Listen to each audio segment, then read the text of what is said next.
রাধুনী mister মমিন Alamgir. Hello guys, এখন আমরা জাল জ্বালাইতেছি। এই যে ডিম আছে দুইটা, তেল আছে একটু, সব খাবার লাইছে সুইচ আছে আর যেগুলো আছে, আর পানি রাখছি আর লেবু আছে।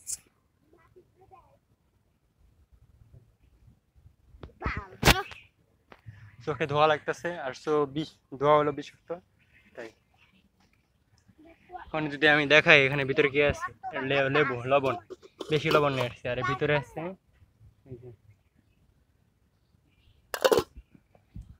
ও বলতেছিল যে ওর খাবার নাকি অনেক সুন্দর হয়, মানে স্বাদ হয়, সবাই নাকি পছন্দ করে, তাই আমিও, আর ভাইও আগে করতো আর আমিও করি। আমি অনেক ঘামে গেছি, এই সিয়াম মাইছিল